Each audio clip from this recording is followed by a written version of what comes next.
ہم پاکستان میں اسلام اسلام اسلام کے مطالبے کرتے ہیں، لیکن اسلام کے لیے آپ کے پاس ایک تو عقیدے اور ایمان کے حوالے سے جو دلیل ہے وہ تو ہے، لیکن حکمران کے لیے وہ کافی نہیں ہے جب تک ملک کے اندر آپ اس کو کسی میثاق کا پابند نہ بنائیں۔ سب چیزیں ٹھیک ہیں، لیکن ہم ایک دوسرے کے لیے پابند نہیں ہیں۔ ہم نے ایک دوسرے کے لیے پابند ہونا ہے اگر میرے ملک کے اندر آئین ہوگا، اگر میرے ملک کے اندر قانون ہوگا، اور قانون اور آئین یہ پارلیمنٹ میں بنتے ہیں۔ زبردستی کی حکومتیں اسے ہمارے اکابر نے تائید نہیں بخشا۔ جنگوں میں فتوحات حاصل ہوتی ہے تب بھی آپ نے پبلک کی طرف جانا ہے، عوام کی بیعت لینی ہوتی ہے۔ مسجد میں امامت جائز ہے کہ لوگ کہیں کہ تم میرا امام نہیں اور زبردستی مصلی پہ کھڑے ہو جاؤ؟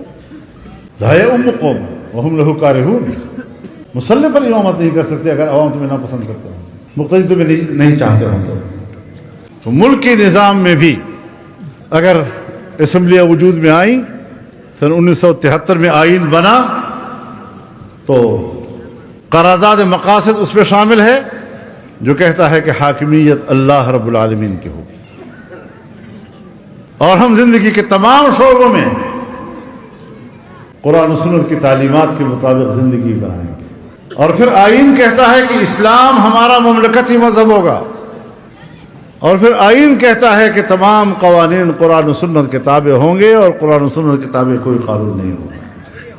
اب آئین میثاق ملی ہے، اب ہم حکمران سے کہہ سکتے ہیں کہ تم اس میثاق کے پابند ہو، حجت آپ کے ہاتھ میں آ گئی ہے، اور اس میں اگر آپ کے علماء کرام، آپ کے اکابر اسمبلی میں موجود نہ ہوتے تو اسلام کی یہ شکل نہ ہوتی۔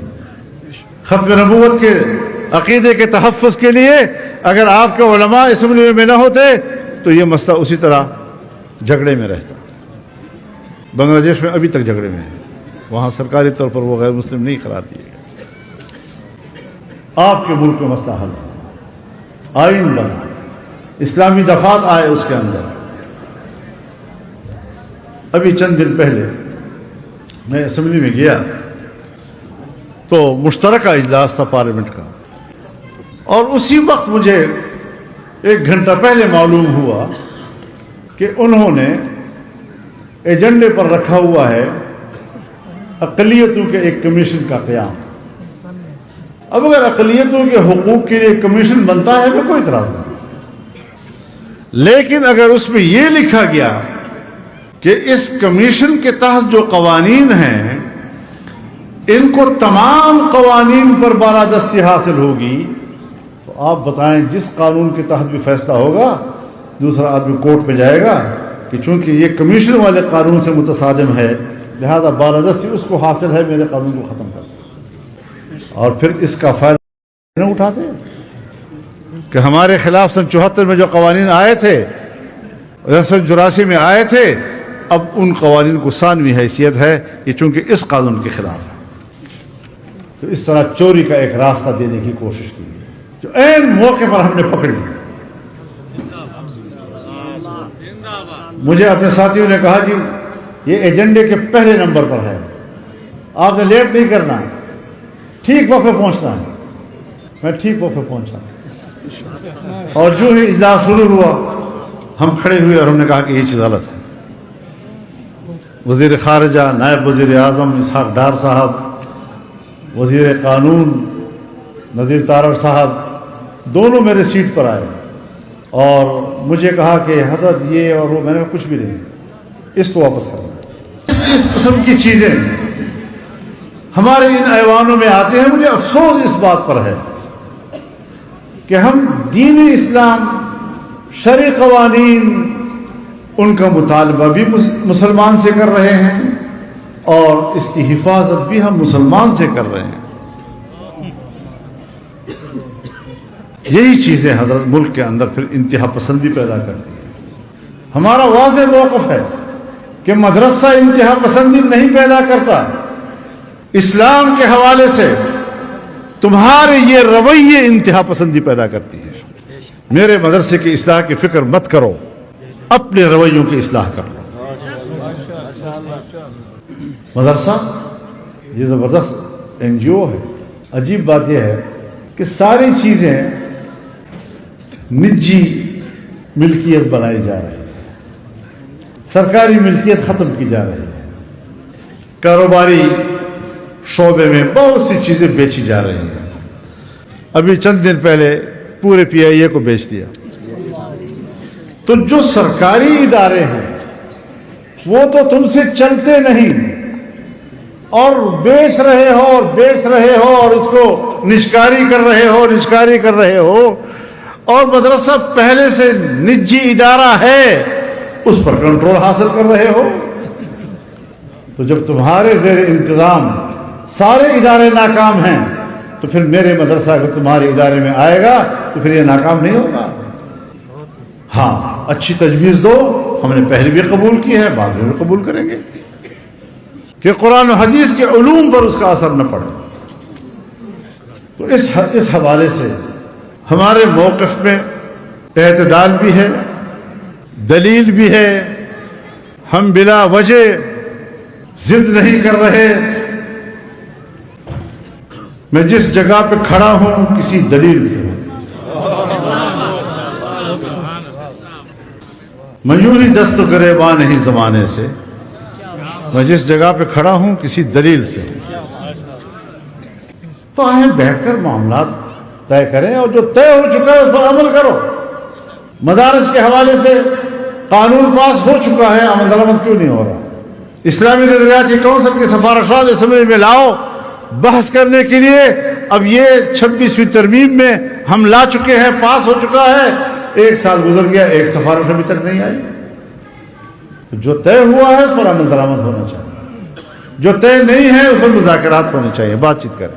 ہم نے کبھی افہام و تفہیم سے معاملات کو طے کرنے کا انکار نہیں کیا، لیکن جب آپ ضد کرتے ہیں تو پھر ہم بھی ضد کرتے ہیں. دنیا اس بات کی کوشش کر رہی ہے کہ اپنے اکابر و اسلاف سے ہمارا رشتہ توڑ دے،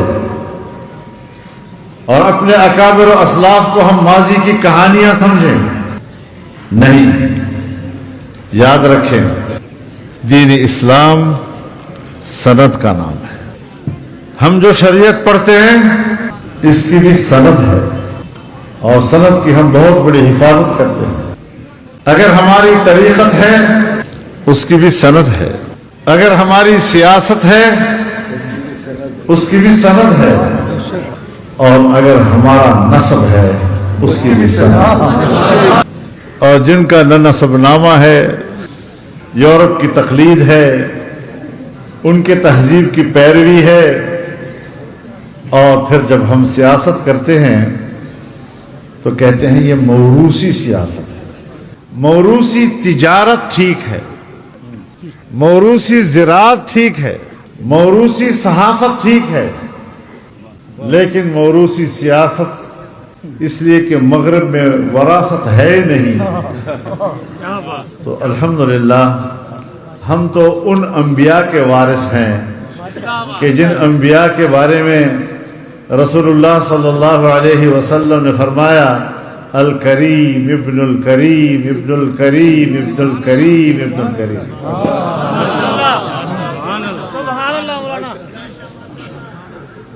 تو ہم تو سوچتے ہیں کہ دنیا میں اعلیٰ ترین مسند، اعلیٰ ترین منصب وہ نبوت کا منصب ہے. اور اگر نبوت کے منصب میں ہمیں وراثت ملتی ہے تو یہ قیامت تک امت کے لیے ایک اچھا نمونہ ہے. اگر اولاد میں صلاحیت ہے اور وہ اپنے بزرگوں کے مقصد کو آگے لے بڑھ سکتے ہیں تو ان کے مسند پر انہی کو بیٹھنے کا حق حاصل ہے. اور اگر ان میں صلاحیت نہیں ہے تو پھر اللہ تعالیٰ تو اصول بیان کرتا ہے. حضرت ابراہیم علیہ السلام نے بتقاضائے بشریت اور بتقاضائے فطرت بشری اللہ سے مانگا، قال ومن ذریتی. یہ خواہش پیغمبر کی خواہش تھی، ناجائز خواہش تو نہیں ہو سکتی، لیکن اللہ نے جواب میں اصول بیان فرمایا. قال لا ينال عهد الظالمین، سبحان اللہ. جو بے راہ رو ہیں ان کو یہ منصب نہیں مل سکتا. اصول بیان کر دیا.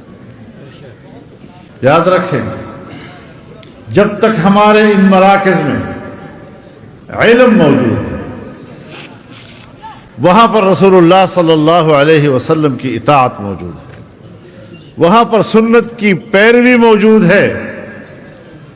اور جب یہ علوم ختم ہو جاتے ہیں تو پھر اس کے بعد خواہشات شروع ہو جاتی ہیں، گدیاں بن جاتی ہیں، گدی نشین بن جاتے ہیں، اور وہاں رسومات چلتی ہیں. پھر کوئی وہاں دین و شریعت کی رہنمائی میں کام نہیں ہوتا. تو ان لوگوں کے ساتھ بھی ہمیں جوڑ کے رکھنا ہے. یہ جو ہم نے رابطے توڑ دیے ہیں، اس کا معنی یہ ہے کہ ہم نے اپنے اکابر و اسلاف کے مراکز کو ان لوگوں کے حوالے کر دیا ہے کہ جن کو وہ مرکز سنبھالنے کی اہلیت نہیں ہے. جائیں اپنی آواز وہاں پہنچائیں، وہاں پر اپنی نسبت قائم کریں، ان سے رابطے میں رہیں تاکہ یہ دوریاں بھی ختم ہوں، امت میں وحدت بھی آئے اور ان مراکز میں سنت بھی چلی جائے. مجھے ایک بزرگ نے کہا، ایک درگاہ کے جانشین نے کہا، مولانا آپ علماء یہ ہمارے درگاہوں میں آیا کریں، ورنہ خدا کی قسم ہمارے درگاہوں میں وہ خرابات ہیں، وہ خرافات ہیں کہ جن کو برداشت کرنا مشکل ہے. اور ہم بے بس ہیں اگر علماء نہیں آئیں گے وہاں. تو میرے محترم دوستو، ان مراکز کا ہم پر احسان ہے. یہیں سے ہمیں شریعت ملتی ہے اور شریعت راستہ ہے. یہیں سے ہمیں طریقت ملتی ہے جو اس راستے پر چلنے کا اسلوب ہے. یہیں سے ہمیں سیاست ملتی ہے جو اس راستے کی مشکل کا عبور ہے. سیاست میں ذرا مشکل آتی ہے، رکاوٹیں ہوتی ہیں، حکمرانوں کو چیلنج کرنا ہوتا ہے. اور جب آپ حکمرانوں کو چیلنج کریں گے تو ایمان اور عمل صالح کے بعد اللہ رب العزت آپ کی ذمہ داری قرار دیتا ہے کہ وتواصوا بالحق، حق کا پرچار کرو. اب حق یہاں پر مطلقاً ذکر ہوا ہے، اور چیز جب ذکر ہوتی ہے مطلقاً تو خارج میں فرد کامل مراد ہوتا ہے. اور تعرف الاشیاء باضدادها. اب حق کے فرد کامل کو ہم کیسے پہچانیں گے؟ پہلے ہم باطل کو پہچانیں گے، اور باطل کی سب سے بڑی اور کامل مکمل شکل باطل حکمران ہوا کرتا ہے. یہاں بھی ابھی حق سے مراد باطل حکمران کے مخالف میں کلمہ حق کو بلند کرنا ہے. کیونکہ ہم نے تو کامل معنی لینا ہے قرآن کریم کا. اور جب آپ حکمران کے مقابلے میں کلمہ حق کہیں گے تو آزمائشیں تو تبھی آئیں گی نا. ہم محلے کے غریب آدمی پر غصہ ٹھنڈا کر لیتے ہیں تو کہتے ہیں ہم نے تو حق بولا ہے. بابا وہ بیچارہ تمہیں جواب ہی نہیں دے سکتا، اس میں ہمت ہی نہیں ہے آپ سے پنگا لے. تو جب حکمران کے مقابلے میں آپ کلمہ حق بولیں گے تو آزمائش انبیاء پر بھی آئی ہے. اور انبیاء اشد بلا، سب سے زیادہ آزمائش انبیاء پر آئی ہے. ثم الامثل فالامثل. اس کے بعد جو ان کی راہ پہ چلتے رہے. تو آج اگر آپ کا دعویٰ ہے کہ العلماء ورثۃ الانبیاء، علماء انبیاء کے وارث ہیں، اور ان الانبیاء لم یورثوا دینارا ولا درہما بل ورثوا العلم، کہ انبیاء کرام نے تو نہ وراثت میں روپے پیسہ چھوڑا ہے نہ جائیداد چھوڑی ہے. اگر انہوں نے اپنی جائیداد میں کچھ چھوڑا ہے تو یہ علم چھوڑا ہے. سبحان اللہ، کیا بات ہے، کیا بات ہے. اب اس علم کا تقاضا یہ ہے کہ پہلے وتواصوا بالحق، اور اس کی دلیل ہے کہ حق سے میں نے یہ معنی کیوں لیا ہے، میں نے باطل کے مقابلے میں کلمہ حق اس وتواصوا بالحق سے کیوں لیا ہے. اس کی دلیل ہے وتواصوا بالصبر. تو ظاہر ہے صبر و استقلال اور برداشت یہ حکمرانوں کی طرف سے آئی ہوئی آزمائشوں کے مقابلے میں ہوتا ہے. تو اللہ رب العزت نے بڑے ترتیب کے ساتھ ہمیں اپنا دین سکھایا اور سمجھایا ہے۔ اور سیاست ہمارے اکابر کہتے ہیں کہ یہ مشکل راستے کا نام ہے، تو مشکل راستے کی تعبیر بھی تو اللہ نے کی ہے۔ فَلَقْتَحَمَ الْعَقَبَةَ وَمَا أَدْرَاكَ مَا الْعَقَبَةُ، تم جانتے ہو، اللہ نے اس گھاٹی کی قسم اٹھائی اور فرمایا جانتے ہو گھاٹی کیا ہے؟ یعنی شریعت کو اللہ نے تعبیر کیا گھاٹی سے، اور گھاٹی مشکل گزرگاہ کا نام ہوا کرتا ہے، جس میں جھاڑیاں بھی آتی ہیں، جس میں پتھر بھی آتے ہیں، جس میں پانی بھی آتا ہے، جس میں پہاڑی بھی آتی ہے۔ اور جب آپ کے سامنے یہ راستہ آئے گا اور آپ اس راستے میں داخل ہوں گے، اور اس کے لیے اللہ نے مقدمہ باندھا ہے، یوں ہی خواہ نہیں کہہ دیا فَلَقْتَحَمَ الْعَقَبَةَ وَمَا أَدْرَاكَ مَا الْعَقَبَةُ، اس سے پہلے مقدمہ اللہ نے باندھا، لَقَدْ خَلَقْنَا الْإِنسَانَ فِي كَبَدٍ۔ اب جب لَقَدْ خَلَقْنَا الْإِنسَانَ فِي كَبَدٍ فرما دیا کہ اللہ نے انسان کو مشکل میں پیدا کیا، آزمائش میں پیدا کیا، تو پھر فرمایا فَلَقْتَحَمَ الْعَقَبَةَ وَمَا أَدْرَاكَ مَا الْعَقَبَةُ، پھر آپ گھاٹی میں داخل ہوئے، یعنی شریعت میں داخل ہو گئے، اور اس شریعت کا جو اولین تقاضا ہے اس کو سمجھنا چاہیے، فک رقبہ، گردن چھڑانا۔ گھر کے ایک غلام سے لے کر، قرآن ہے نا، قرآن کو ہم نے قرآن کی وسعتوں کے حوالے سے سمجھنا ہے، قوموں کی آزادی تک، گھر کے اندر کے غلام سے لے کر قوموں کی آزادی تک، فک و رقبہ، غلامی کی توق کو گردن سے نکالنا اور قوموں کی آزادی کے لیے جدوجہد کرنا، یہ سب سے اولین تقاضا ہے اس دین کا۔ آزادی سب سے پہلا مقصد ہے۔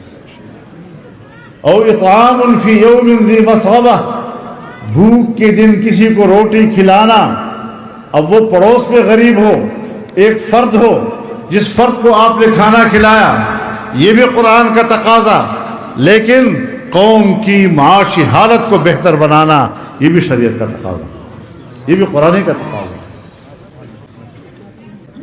اور پھر اس کے بعد مفلوق الحال طبقوں کا ذکر ہے، او مسکین ذا متربہ، یتیم ذا مقربہ، او مسکین ذا متربہ، وہ یتیم پھر جو قرابت دار بھی ہو، اور وہ مسکین جو بیچارے کے جسم پر لباس نہیں ہے اور گردآلود ہے۔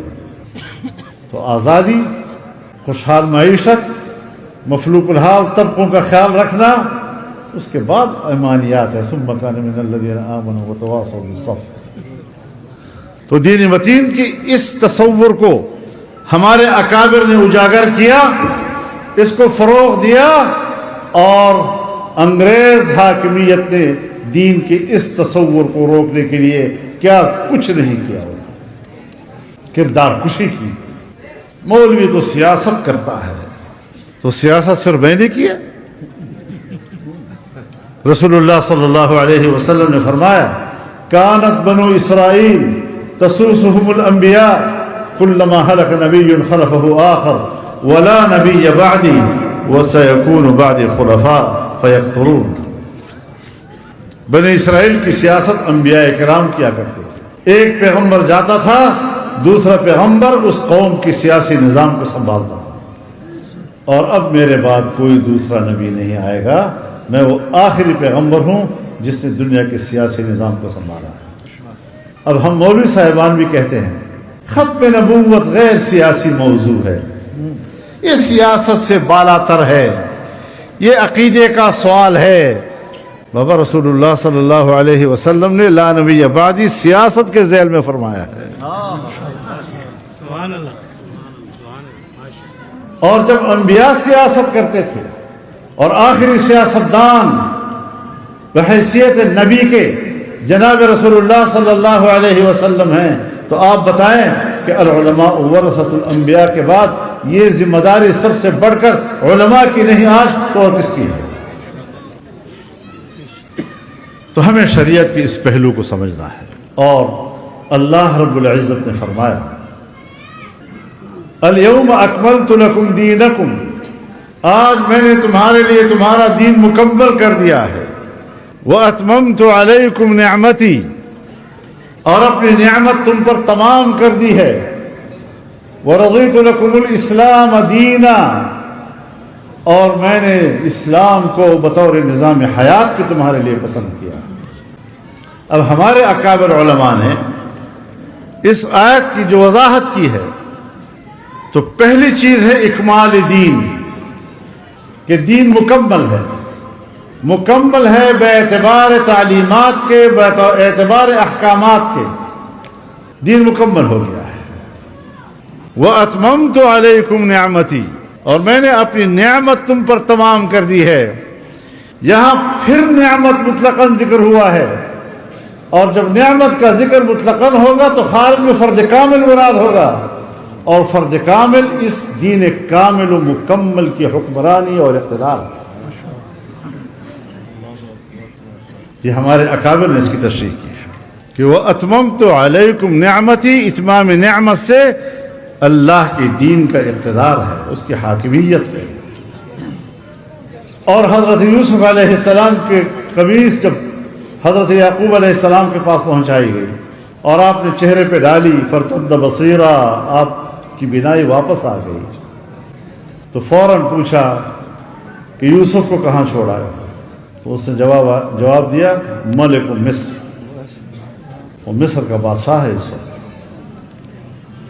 پھر پوچھا علی ای دین ترکتہ، کون سی دین پر آپ نے اس کو چھوڑا، وہ کیا کر رہا تھا؟ تو جواب دیا ترکتہ علی دین الاسلام، میں نے دین اسلام کو حاکم بنا کر اس کو چھوڑا ہے.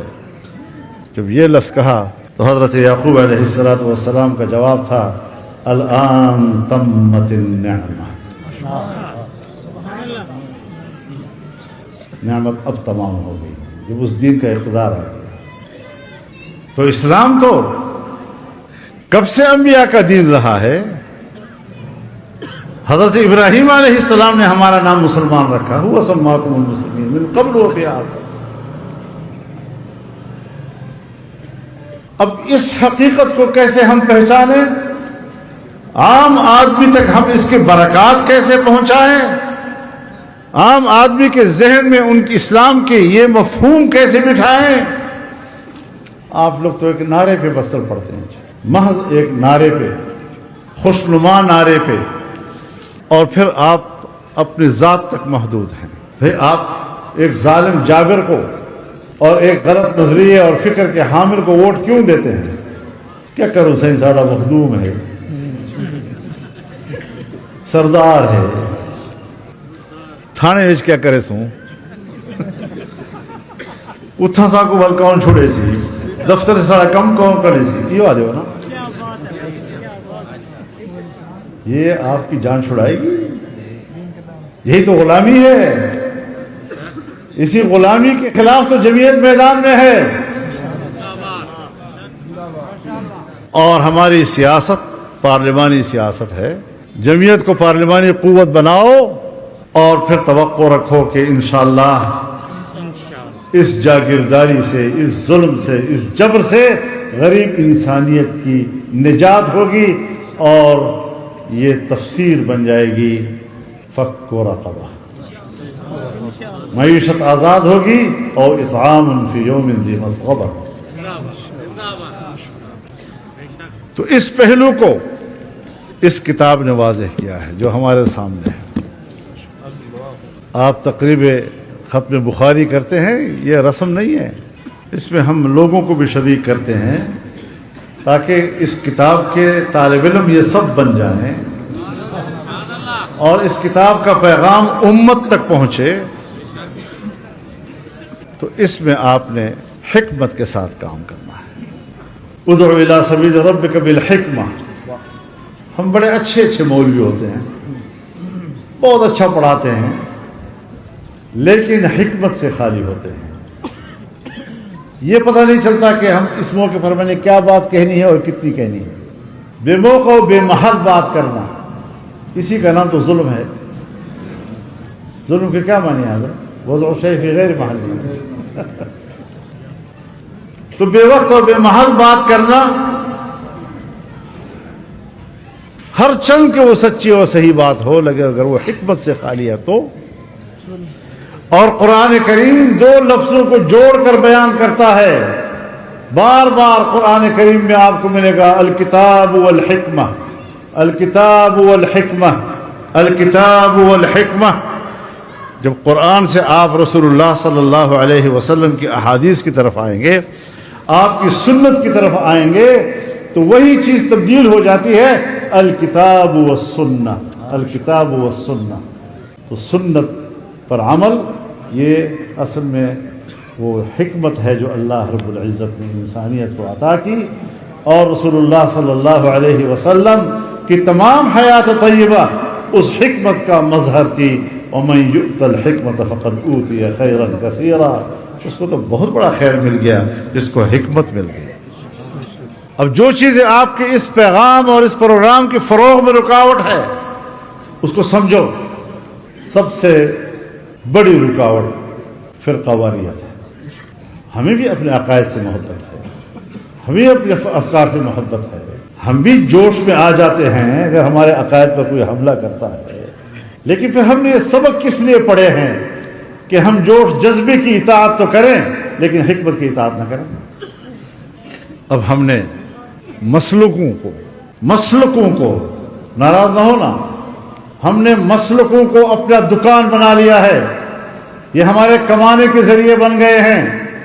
اور ایک مولوی صاحب کو میں نے کہا جی یہ جھگڑا تو ختم ہو گیا تھا پھر کیوں شروع ہو گیا؟ تو کہتے ہیں صحیح دکان بند کی گئی ہے. تو دین کو دین سمجھو. اگر کوئی بحث کرنی ہے تو درسگاہ میں طلباء کے سامنے بحث کریں. رد و قضا بھی ہوتی ہے، ان کے دلائل بھی، اپنے دلائل بھی. لیکن اگر علمی باتیں آپ پبلک پہ کریں گے، پبلک کو کیا سمجھ میں آئے گا؟ وہ تو فوراً ڈنڈا اٹھائیں گے، بندوق اٹھائیں گے. تو نفرتوں سے ہمیں بچنا چاہیے.